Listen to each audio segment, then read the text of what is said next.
Historic Railroad Tunnels Trail. It's me and Scott doing the trails and no one else. You'll notice the parking lot is empty. Because it's 106 degrees. I think it's like 102. I don't think it's quite that bad. It's a little hot. It's very, very windy, so I don't know how much video we'll have today. But it'll be a fun time and we'll see how far we make it if they have the gates open or closed today. So this is a new addition. This handy dandy thermostat out here, giving us our temperature. It's a little hotter than I thought, but still not too bad this day. The wind is going to be the real issue. It's extremely windy. We're getting pelted already by a lot of debris, so depending how that goes, I'm not sure if we're going to make it the whole way today. Not sure how the audio is going to be, but it'll be fun. All right, Scott, so we've got this sign here. Danger, extreme conditions, stop. Do not hike June through September, heat kills. What do you think about that? I think that doesn't apply to us. I mean, that doesn't apply to us. That applies to people who are amateurs. We're not. We're more experts. Well, I think that we also have an unseasonably cool day today that helps for June. It's normally much hotter than this. And we're coming out prepared with electrolytes, good snacks. Yeah, 103 isn't, like, that's not hot for people who live in Las Vegas in the summertime. I think that 117 is more like it, but yeah, no. So what's your favorite thing about doing this hike? Probably just being out here. There's no people. It's just us. That's really nice. It's pretty common to not find too many people out here. Sometimes it can be really crowded though. And that's because of some of the features that make this hike awesome, but also accessible. It is rather flat and nicely graded.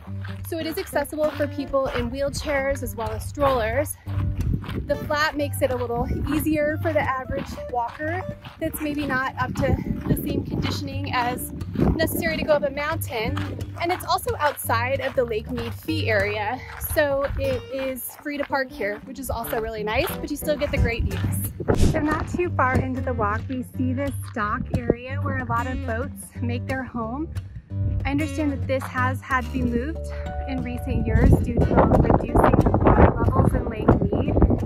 It's actually pretty sad to see the lines of the water going down, I mean dozens of feet it looks like, around the lake.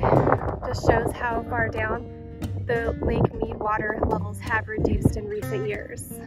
Yay, we can see our first two tunnels. So cool. These two are really close together. So we probably are maybe like a mile into the walk when we get to these first two. And these are all old decommissioned railroad tunnels from when they were constructing Lake Mead. Not Lake Mead, I guess the Hoover Dam. So this is how all the equipment got there to build the dam. So where we can still see tunnels 2, but we can also see tunnel 3 ahead.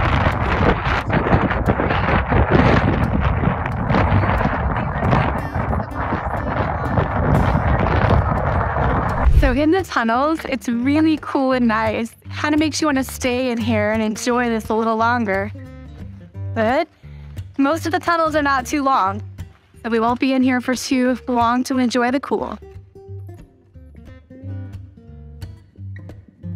It's hard to hear in here, but you can hear some of the bats that stay in here during the daytime hours if the wind isn't too loud. So we just came out of number 3 where we heard the bats making their happy sounds.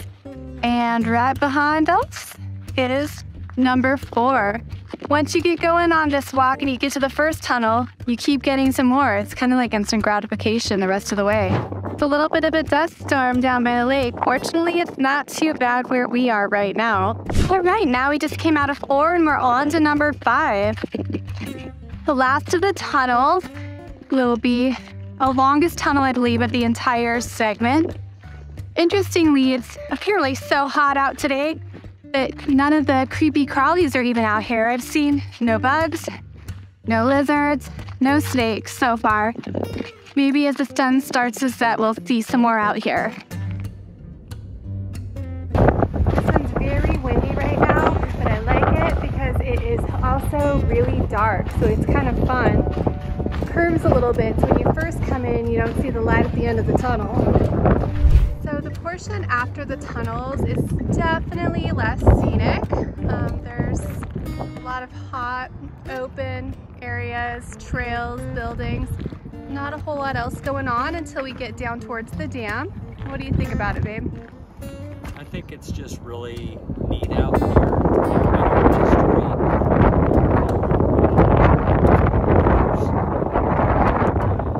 It's just a desolate wasteland. Exercise ring closed. But just beyond that little bridge area right there is the Hoover Dam, so it's pretty exciting. That is pretty cool.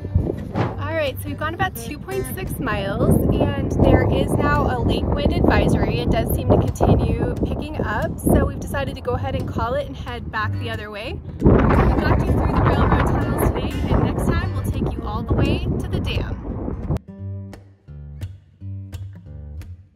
So it's kind of eerie. We're headed back.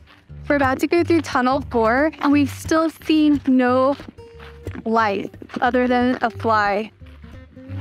I've done this walk like before sunrise, all different hours during quarantine, and I've never not seen people before, or birds, or lizards.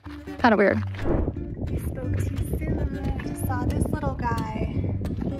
All right, so as we went along today, we ended up seeing 3 people, 2 lizards, and 1 fly. And 1 mysterious bug that I think was perhaps a dragonfly. It did drop about 5 degrees as the sun is dipping, and it turned out to be a really nice walk today, though I'm looking forward to our next stop at Pit Stop Burger for our reward for the hard work.